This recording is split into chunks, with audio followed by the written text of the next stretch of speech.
It's the Morning Brew with friends, and we're having a great time this morning. We got a packed house on a Monday. We got John Franchini here, the superintendent of insurance in the state of Mexico, along with Amy Dowd, and Robin Brulé, the senior vice president of community relations with the Lucena Credit Union, is here this morning. Our buddy J.D. Healy is in the chairman of the Mexico Youth Foundation Alliance, and Josue Olivares is here to talk about economic development in the South Valley. All in the Morning Brew with friends.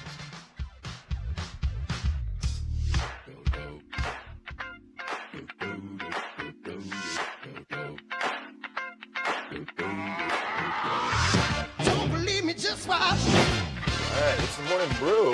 We're going back to our old school music this morning. I love this song. It's like the best way to pump you up on a Monday, right? Exactly. Well, you need something to pump you up on a Monday. Right, everyone does at 7 in the morning, right? We got a packed show today that we love. And first things first, though, we got headlines that are brought to us by our friends at the Tony and Guy Hairdressing Academy. And in headlines, this is great. I know you weren't too familiar with this, but I went yesterday, had a great time at the Marigold Parade, which is the annual Day of the Dead parade out in the South Valley. I think we have one photo of it here that was pretty awesome. And this year, it was bigger than it ever had been. There was, some estimates say there was up to 7,000 people there in the South Valley yesterday. It was great fun. And this is something it kind of has been under your radar, right, JD? Yeah, never heard of it before. This does look like a hardy picture to me. Yeah, never heard of it, but I think it's neat. Yeah, it's very cool, and it's your chance every year to, paint your face like a skull, and then you go to the community center at the West Side Community Center. You can go and pig out on sugar candy skulls and awesome candy and aguas frescas and everything. It was wonderful, and it was just so packed. I started going to it about a decade ago, and it was like a few hundred of us, and we would all go out and have a great time. And over the last 4 or 5 years, it has just exploded. And I think they're gonna have to find even a bigger park for it next year, because there were vendors wall to wall in the entire park. It was great fun. It was very cool to see. And more candy on Sunday, right after Saturday's Halloween. That's exactly it. You need that after some of the Halloween parties. That's right. That's right. And I think this is really cool. Though I hope it's not in the petting zoo. No. The zoo gets a Komodo Dragon, which is awesome. And these things, there's one right there. Yeah. I don't know if that's ours or if that's just like a regular photo of a Komodo Dragon. They probably all look very similar. I don't think there's a lot of variation. These things, I was reading about them last night, and it is not something I want to meet in the wild. They're like 300 pounds of lizard their saliva is acid. They spit at you and it eats your skin away. 300 pounds of the picture it stopped me, but 300 pounds of lizard that added to it, and then the acid saliva. Yeah, I don't think I need anything else to keep me on the other side of the glass. Right. I'm just glad that they don't live here in the wild naturally. You know, jeez. And this was something I know you and I were talking sports earlier. Yeah. I love this. Everybody thought this game was going to be a blowout last night. Not in the way it happened, right? I think everyone was watching the Packers versus Broncos game last night, and only one is still undefeated. And believe it or not, that's the Broncos. Yeah. In fact, they not only did they beat Green Bay, but they schooled them. It was 77 yards passing. They held Rodgers to. Nobody's really done that in a long time. No, and it was.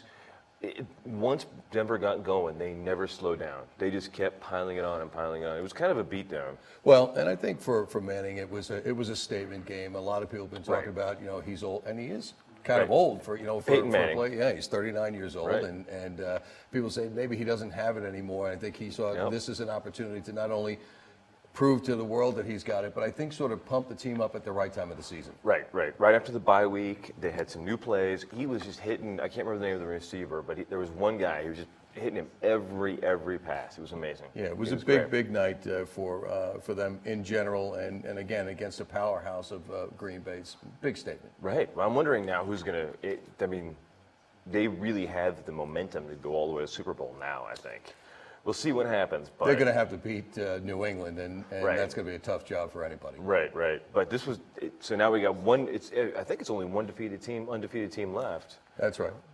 In NFL, right? That's right. But it should be. I can't wait to see who they play next week. That's it. So, and then I think this was great last night with the. After the football game, I think you did this and I did this. All of us went and we just hit the button and went. Oh, we got the Aggies win headline here first though. This was great. Saturday night. Aggies, 17-game losing streak. In overtime, they pull one out and win. How amazing is that? Finally, for the first time in basically 2 seasons. We joke here in Albuquerque about how bad UNM can be sometimes. This year they're doing better, but Aggies have really had a tough time. The Lobos have been in a rebuilding process for quite some time and have done much better now. Coach Davies has done a wonderful job with them. But the Aggies, you're right, have really been having a rough time. 17-game losing streak. That sort of speaks for itself. If you just win a game, it's like, okay, you broke your losing streak. But to come back and actually beat a team you weren't expected to beat and then do it in overtime is kind of like extra fanfare. And it was kind of dramatic too, because it's overtime. Like they stole one at the last second. It's great. It was really great. But then after the game last night, after the football game, most of us switched over to the other channel and we watched some baseball. And this was great. The Kansas City Royals pulled it out, and it was like I got lucky. I got to see with the girlfriend. We were sitting on the couch watching the last 2 innings, which is like the only 2 innings apparently that mattered in like almost the entire season. Like all these other chumps had to sit there on the sofa and watch 10 innings before us, and it was 10 scoreless innings. But last night, in the top of the 12th, Kansas City comes out, just 5 runs, just out of nowhere. A couple of lucky hits. One guy hadn't even had an at bat since like July, and he comes up and hits a perfect double. Clears the bases, and it was they scored 5 runs in the 12th inning alone. It was 7-2, and it's the first time in 30 years that Kansas City Royals have won a World Series. I remember the last time they won, and unfortunately for the Mets coaching, they're going to be questioned from here to the end of time. Right. Should they have pulled the starter and not have Harvey come back in, and in fact they brought him in and. Could have been anybody. With the way that the Kansas City Royals have been hitting and what they've been doing all series long, all in the playoffs, they let people think that they're going to win right up until about the 8th, and then all of a sudden they show up with their loud bats. Fall apart. That's it. They just fell apart. The Mets did last night. It was amazing. I guess they've been doing that all throughout the whole series. Great team. I mean, look, they're the 2nd best team in Major League Baseball this year, so that's saying something. That's nothing to be ashamed of. That's right. Oh, we're going to be back in a couple of seconds here. We got our buddy John Franchini in with Amy Dowd, and we're going to talk about insurance. It's that time of year we got to enroll. That's right. Can you believe it? Back in a couple of seconds in the Morning Brew with Friends.